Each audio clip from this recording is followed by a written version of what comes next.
ओम नमो भगवते वासुदेवाय। ओम नमो भगवते वासुदेवाय। ओम नमो भगवते वासुदेवाय। ओम नमो भगवते वासुदेवाय। ओम नमो भगवते वासुदेवाय। ओम नमो भगवते वासुदेवाय।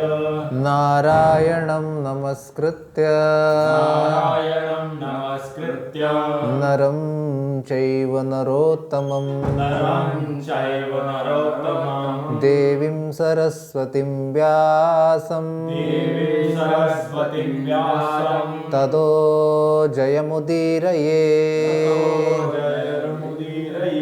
नष्टप्रायेषु भद्रेषु नष्टप्रायेषु भद्रेषु नित्यं भागवत सेवया नित्यं भागवत सेवया भगवती उत्तमश्लोके भगवतीतमश्लोके भक्तिर्भवति नैष्टिकी भक्तिर्भवति नैष्टिकी। कृष्णाय वासुदेवाय कृष्णाय वासुदेवाय देवकीनन्दनाय च देवकीनन्दनाय च नन्दगोपकुमाराय नन्दगोपकुमाराय गोविन्दाय नमो नमः। गोविन्दाय नमो नमः। ॐ अज्ञानतिमिरन्धस्य ज्ञानाञ्जनशलाकया चक्षुरुन्मीलितं येन तस्मै श्रीगुरवे नमः। श्रीचैतन्यमनोभीष्टं स्थापितं येन भूतले स्वयं रूपकदा मह्यं ददाति स्वपदान्तिकम्। वन्देऽहं श्रीगुरो श्रीयुतपदकमलं श्रीगुरून् वैष्णवांश्च श्रीरूपं साग्रजातं सहगणा रघुनाथान्वितं तं सजीवं साद्वैतं सावधूतं परिजनसहितं कृष्णचैतन्यदेवं श्रीराधा कृष्णपादान् सहगणा ललिता श्रीविशाखान्वितांश्च नमो विष्णुपादाय कृष्णप्रेष्ठाय भूतले श्रीमते भक्तिवेदान्तस्वामिनिति नामिने। नमस्ते सारस्वते देवे गौरवाणी प्रचारिणे निर्विशेषशून्यवादी पाश्चात्यदेशतारिणे। नमो महावदन्नाय कृष्णप्रेमप्रदायते कृष्णाय कृष्णचैतन्यनाम्ने गौरत्विषे नमः। नमो ब्रह्मण्यदेवाय गोब्राह्मणहिताय च जगद्हिताय कृष्णाय गोविन्दाय नमो नमः। हे कृष्णा करुणा सिन्धो दीनबन्धो जगत्पते गोपेश गोपिकान्त राधाकान्त नमोऽस्तुते। तप्तकाञ्चन गौराङ्गी श्रीराधे वृन्दावनेश्वरी वृषभानुसुते देवी प्रणमामि हरिप्रिये। वाञ्छाकल्पतरुभ्यश्च कृपा सिन्धुभ्यैव च पतितानां पावनेभ्यो वैष्णवेभ्यो नमो नमः। जय श्री कृष्ण चैतन्य प्रभु नित्यानंद श्री अद्वैत गदाधर श्रीवासादि गौर भक्तवृंद। हरे कृष्णा कृष्ण कृष्ण हरे हरे हरे राम राम राम हरे हरे। हरे कृष्णा कृष्ण कृष्ण हरे हरे हरे राम राम राम हरे हरे। हरे कृष्णा कृष्ण कृष्ण हरे हरे हरे राम राम राम हरे हरे। हरे कृष्ण। तो आज के सत्र में सब लोग का स्वागत है, ऑनलाइन और ऑफलाइन भक्तों की। तो आज हम भागवत के पहले स्कंद दूसरा अध्याय 9वां श्लोक कर रहे हैं।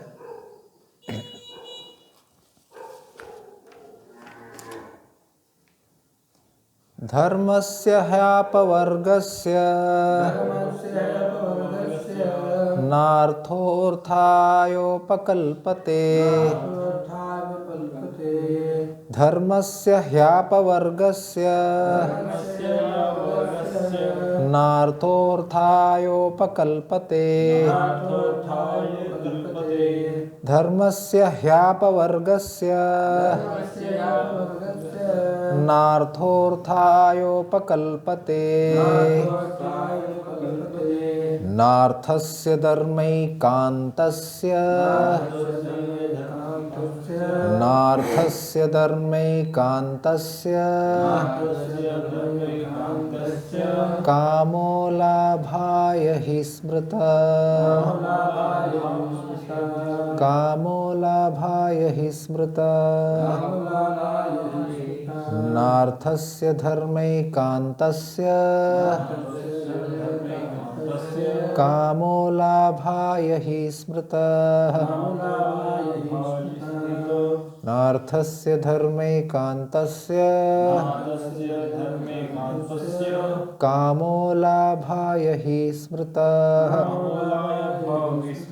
धर्मस्य ह्यापवर्गस्य नार्थोऽर्थायोपकल्पते। नार्थस्य धर्मैकान्तस्य कामो लाभाय हि स्मृतः। धर्मस्य ह्यापवर्गस्य नार्थोऽर्थायोपकल्पते। नार्थस्य धर्मैकान्तस्य कामो लाभाय हि स्मृतः। धर्मस्य ह्यापवर्गस्य नार्थोऽर्थायोपकल्पते। नार्थस्य धर्मैकान्तस्य कामो लाभाय हि स्मृतः। धर्मस्य ह्यापवर्गस्य नार्थोऽर्थायोपकल्पते। नार्थस्य धर्मैकान्तस्य कामो लाभाय हि स्मृतः। शब्दार्थ पढ़ते हैं। धर्मस्य वृत्तिका ही निश्चय ही आपवर्गस्य अंतिम मोक्ष का न नहीं अर्थः अंत लक्ष्य। अर्थाय भौतिक लाभ के लिए उपकल्पते साधन के हेतु न तो अर्थस्य भौतिक लाभ का धर्म एक अंतस्य धर्म में लगे हुए के लिए मतलब जो धर्म के लिए लगे हुए हैं। कामः इंद्रिय तृप्ति। कामः इंद्रिय तृप्ति के लाभाय लाभ हेतु ही सही स्मृतः ऋषियों द्वारा बताया गया है।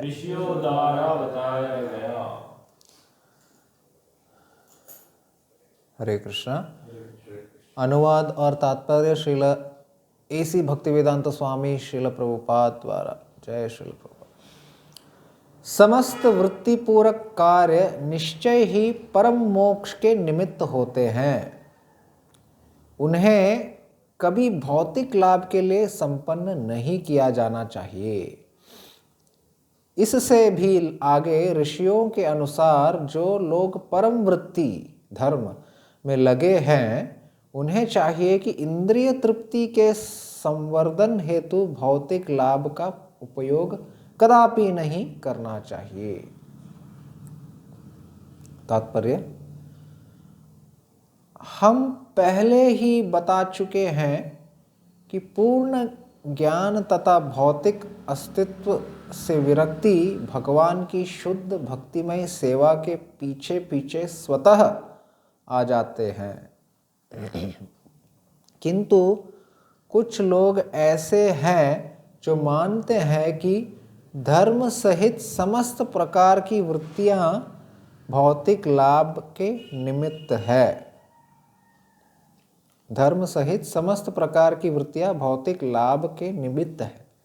संसार के किसी भी भाग में किसी भी साधारण व्यक्ति की सामान्य प्रवृत्ति यही होती है कि धार्मिक या अन्य वृत्ति के बदले कोई न कोई भौतिक लाभ प्राप्त हो।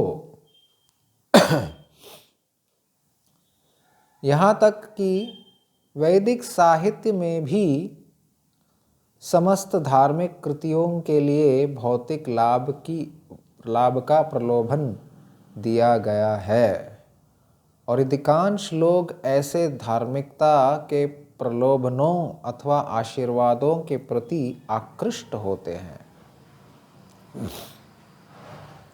तो फिर ऐसे तथाकथित धार्मिक लोग भौतिक लाभों के प्रति क्यों आकृष्ट होते हैं? क्योंकि भौतिक लाभ से इच्छाओं की पूर्ति हो सकती है, और इच्छाओं की पूर्ति से इंद्रिय तुष्टि होती है। वृत्तियों के इस चक्र में तथाकथित धार्मिकता भी आती है, जिसके बाद भौतिक लाभ और भौतिक लाभ के बाद इच्छा पूर्ति होती है। इंद्रिय तृप्ति पूरी तरह से व्यस्त समस्त प्रकार के व्यक्तियों का सामान्य मार्ग है। इंद्रिय तृप्ति पूरी तरह से व्यस्त समस्त प्रकार के व्यक्तियों का सामान्य मार्ग है, किंतु श्रीमद् भागवत के निर्णय अनुसार इस श्लोक में सूत गोस्वामी ने कथन द्वारा इसका निषेध किया गया है। मनुष्य को चाहिए कि केवल भौतिक लाभ के लिए ही कोई वृत्ति न अपनाए। मनुष्य को चाहिए कि केवल भौतिक लाभ के लिए ही कोई वृत्ति न अपनाए, न ही भौतिक लाभ का उपयोग इंद्रिय तृप्ति के लिए किया जाए। भौतिक लाभ का सदुपयोग किस प्रकार किया जा सकता है, इसका वर्णन आगे हुआ है।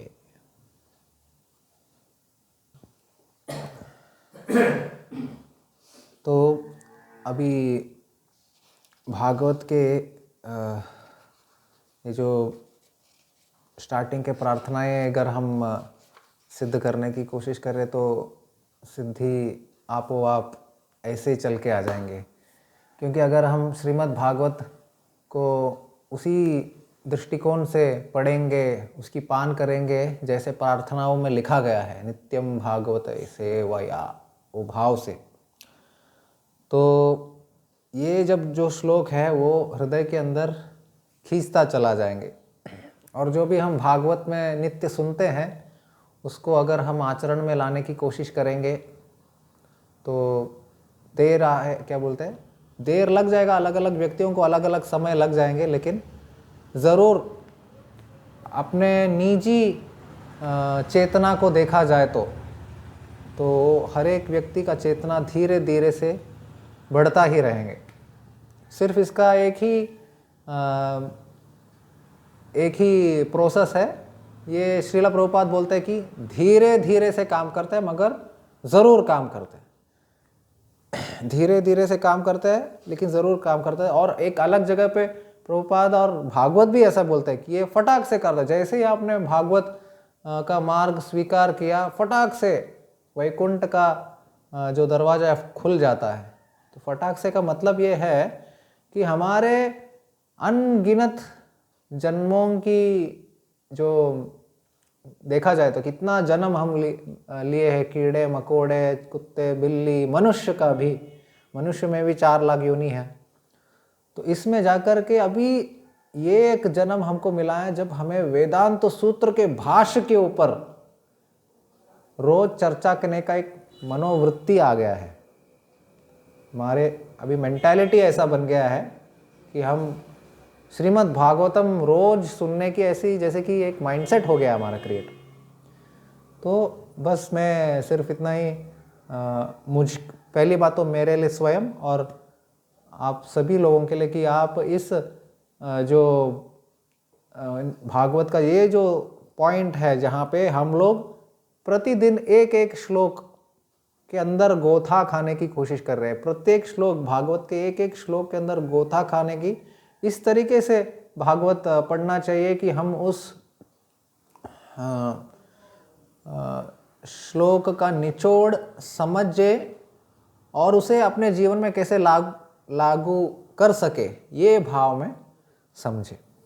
तो अभी हम यहाँ पे 9वें श्लोक में पहुँच गए। धर्मस्य ह्यापवर्गस्य नार्थो अर्थाय कल्पते नार्थस्य धर्म एकांतस्य कामो लाभाय ही स्मृतः।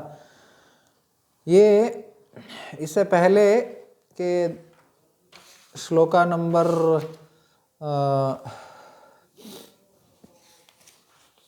6ठा श्लोक से शुरू होता है कि 6ठा 7वां श्लोक एकदम मुनियों का जो प्रश्न है कि मनुष्य का अल्टीमेट बेनिफिट देने वाला ऐसा कौन सा कार्य है बताइए। और दूसरा प्रश्न ये था कि पूरे शास्त्रों का निचोड़ क्या है वो बताइए। ये दोनों प्रश्न ने उनका उत्तर एक ही है कि केवल भक्ति करना है करके।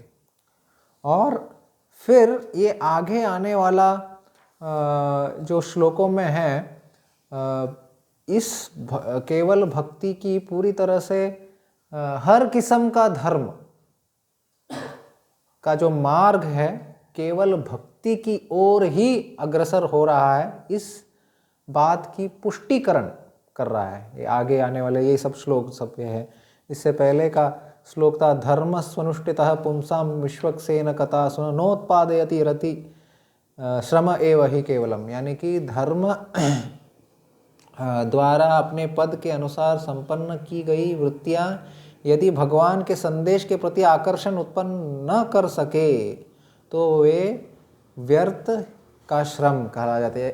यदि हमें श्रीमद् भागवत का संदेश सुनने की इच्छा नहीं हो रहे, हमारे तथाकथित धार्मिक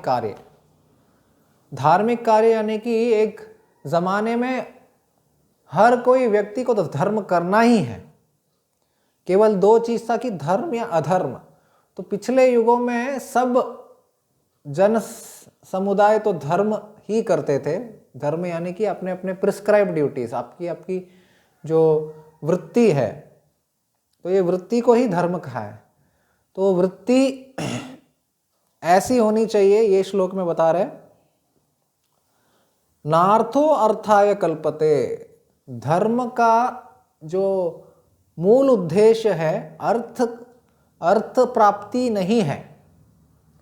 जो हर कोई चाहे वो वैदिक धर्म हो या यूरोप के या पाश्चात्य देश के धर्म हो, सब लोग जो भी धर्म करते हैं मंदिरों में जाते हैं, मस्जिद में जाते हैं, अलग अलग उनके पूजनीय स्थलों में जाते हैं, वो मांगते क्या है? God give us our daily bread, हमें हमारा खाना दे दीजिए। लेकिन आप ये यहाँ पे बोल रहा है कि अर्थ के लिए धर्म की प्रैक्टिस नहीं करनी चाहिए। और नार्थस्य धर्मे कांतस्य कामो लाभाय ही स्मृता, कोई ये अर्थ जो है, जो धर्म में लगे हुए लोग हैं धर्म के मार्ग पर जो लगे हुए लोग हैं वो इस अर्थ को अपनी इच्छाओं की पूर्ति, अपनी निजी इच्छाओं की पूर्ति करने के लिए न लगाए, ऐसे बोल रहे हैं। और इसका आगे एकदम डिटेल में अगले श्लोक में ये फ्लो होता है। कामस्य नेन्द्रिय प्रीति जीवेत यावत जीवस्य तत्व जिज्ञासा नार्तो यच्चेह कर्म ही। तो ये पहले ही ऑलरेडी इसका पुष्टिकरण किया है कि प्रभुपाद बोलते हैं कि जब हम केवल भक्ति के मार्ग में अग्रसर होते हैं, ये भागवत के इस श्लोक में बताया है कि वो स्वतः ही विरक्ति और ज्ञान, आध्यात्मिक ज्ञान स्वतः ही आ जाता है।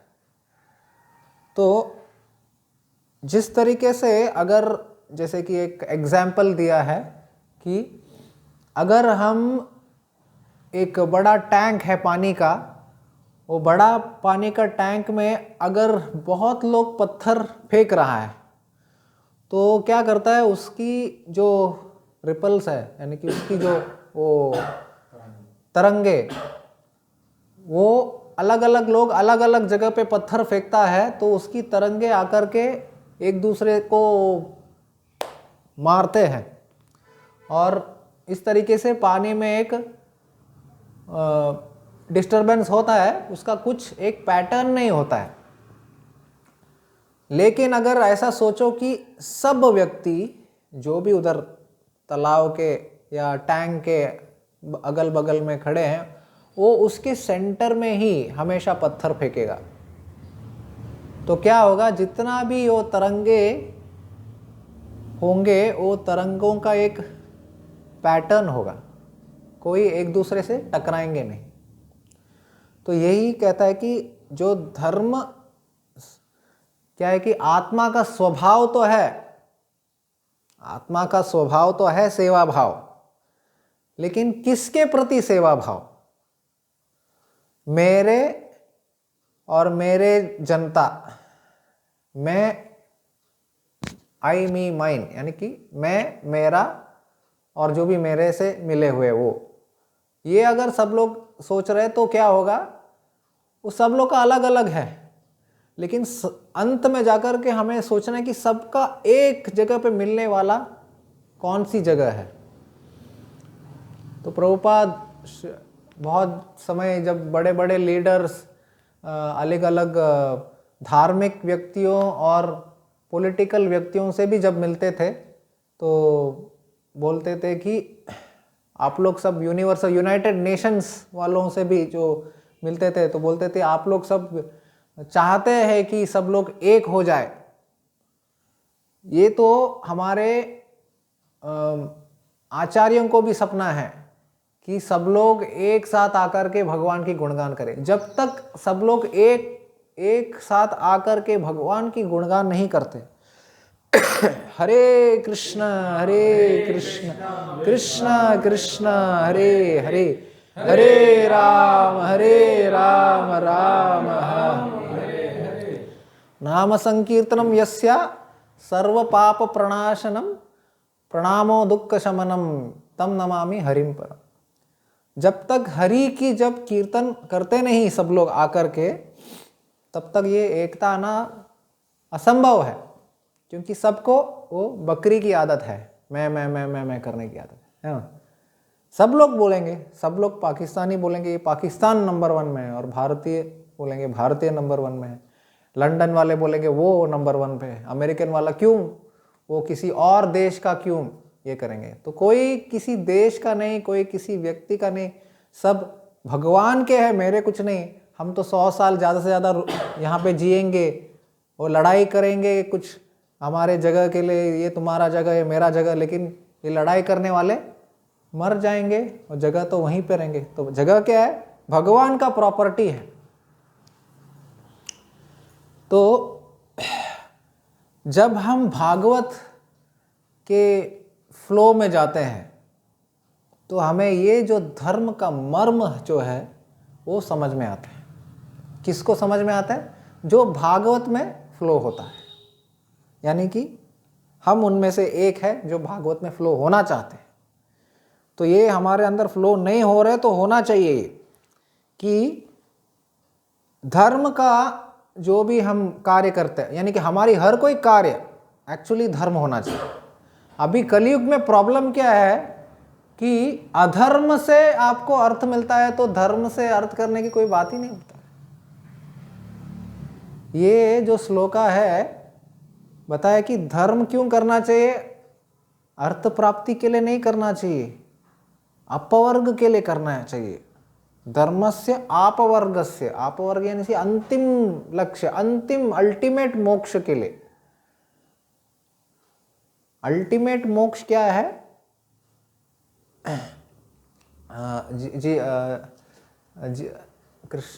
कृष्णेन्द्र क्या नित्यदास, जीवेर स्वरूप होए कृष्णेर नित्यदास। हाँ, तो जीवेर स्वरूप होए कृष्णेर नित्य, ये है अंतिम अपवर्ग। तो धर्म उसके लिए करना चाहिए, अर्थ की प्राप्ति के लिए नहीं करना चाहिए। तो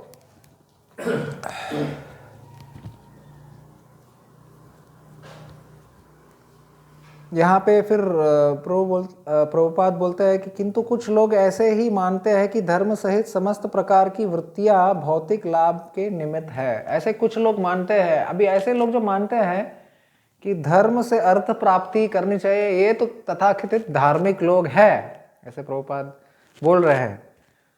और अभी का सिचुएशन और तभी का भी, प्रभुपाद के समय भी सिचुएशन ऐसे ही था कि अधर्म के मार्ग से बहुत प्रचुर मात्रा में अर्थ की प्राप्ति हो रही है। यानी कि पूरा कलयुग में जो वातावरण है वो अधर्म जो करेंगे उसको अर्थ प्राप्ति अभी अब ऐसे ही दिख रहा है लोगों को कि जो अधर्म की जो आंख बंद करके जो करते रहो अधर्म की प्राप्ति, अब उससे भौतिक लाभ प्राप्त होती है। तो फिर वो लोग धर्म की रास्ते में नहीं चलते।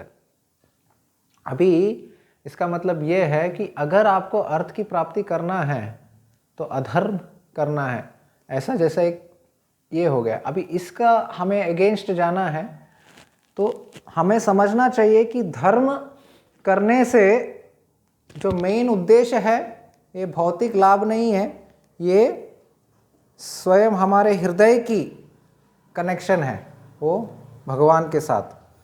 और ये अगर समझ में आए तो ऐसा नहीं है कि आपको भौतिक लाभ नहीं होगा या नहीं होगा, होगा या नहीं होगा, बट धर्म से या अधर्म तो नहीं करना है, लेकिन धर्म से ही आपको एक स्ट्रेंथ मिलेगा कि इस मार्ग को आगे पकड़े चले। संसार के किसी भी भाग में किसी भी साधारण व्यक्ति की सामान्य प्रवृत्ति यही होती है कि धार्मिक या अन्य वृत्ति के बदले कोई ना कोई भौतिक लाभ प्राप्त हो। यहाँ तक कि वैदिक साहित्य में भी समस्त धार्मिक कृतियाँ के लिए भौतिक लाभ का प्रलोभन दिया गया है। ये भौतिक लाभ की प्रलोभना क्यों देते हैं? ताकि लोग उसके वजह से धर्म की प्रैक्टिस करें।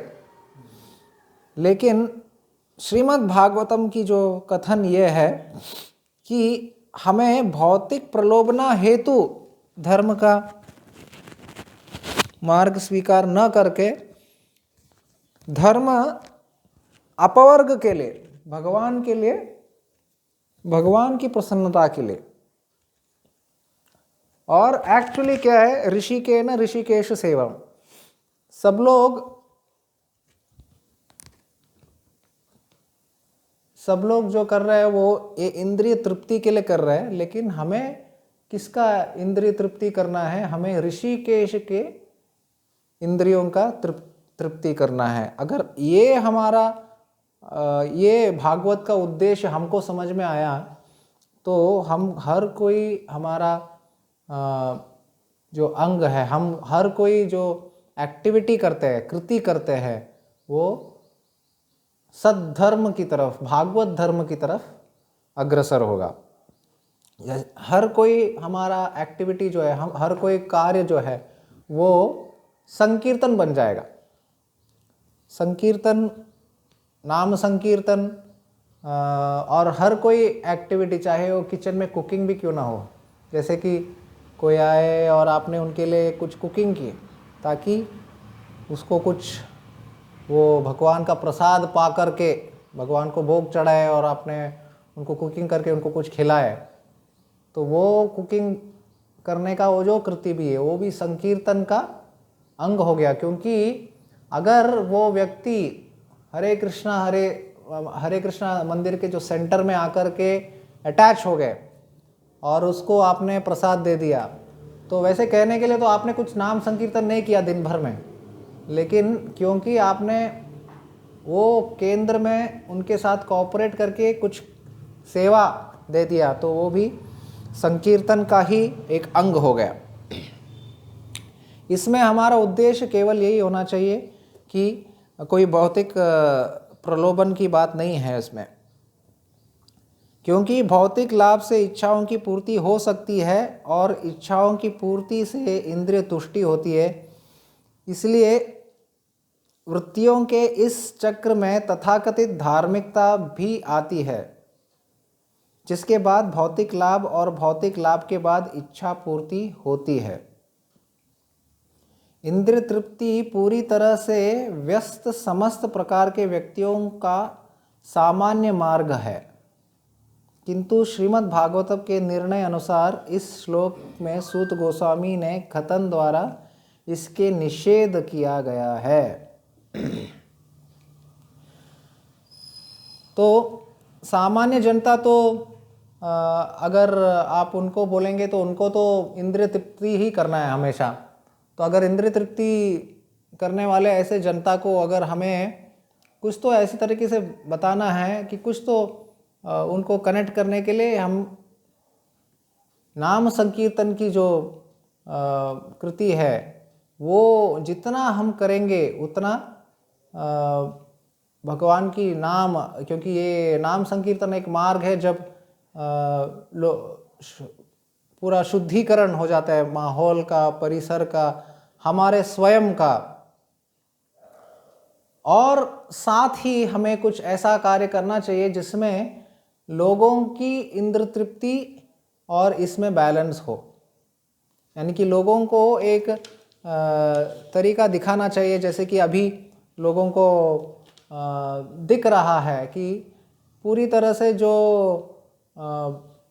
बिजनेस माइंडेड लोग जो है वो जब बिना कोई धर्म के मतलब वो अधर्म से कर रहा है, अधर्म के मार्ग से जो आपको चावल दाल सब्जी जो भी आपको मिल रहा है वो सब आपके स्वयं के शरीर के लिए भी हानिकारक हो रहा है। ये साधारण लोगों को समझ में आ रहा है, चाहे वो भक्त हो या अभक्त हो, सबको समझ में आ रहा है कि चीनी दाल सब कुछ, सब में इतनी प्रचुर मात्रा में स्वार्थ भरा हुआ है वो देने वाले का कि उसमें बिल्कुल ही लोगों के हित का कोई चीज़ नहीं है। जैसे कि आजकल चाइनीज़ राइस है, वो चावल प्लास्टिक से जैसे कि वो लोग बनाने की बेच रहा है ऐसा। तो कितना ये ज़रूरी है कि धर्म के मार्ग से अर्थ की प्राप्ति हो। तो हमें अलग अलग तरीके से ये अपनी दिमाग से योजना बनाना चाहिए कि लोगों को बताए कि एक्चुअली धर्म के मार्ग अगर अपनाएं तो किस तरीके से अर्थ की प्राप्ति हो जाए। तो श्रील प्रभुपाद काफ़ी बार भारतीय बिजनेसमैन के पास इधर जब बात करते थे तो बोलते थे कि मैं तो 40 रुपये लेके गया था और अभी पूरा इस्कॉन के उस ज़माने में डेली खर्चा बोलते हैं 40 करोड़ होता था। तो इस तरीके से प्रलोभन दे रहे थे श्रील प्रभुपाद कि अगर आप कृष्ण के बिजनेस में अगर योगदान करेंगे तो आपकी वृत्ति होगी, आपको मिल जाएगा, क्योंकि धर्म से आपको अर्थ की प्राप्ति होती है, धर्म से अर्थ की प्राप्ति होती है, अर्थ से आपकी इंद्रियों की प्रीति होती है और उसके बाद मोक्ष की बारे में सोचते हैं, लेकिन भागवत बोलता है कि धर्म अर्थ की प्राप्ति के लिए नहीं करना चाहिए और अर्थ की प्राप्ति काम की पूर्ति के लिए नहीं करना चाहिए।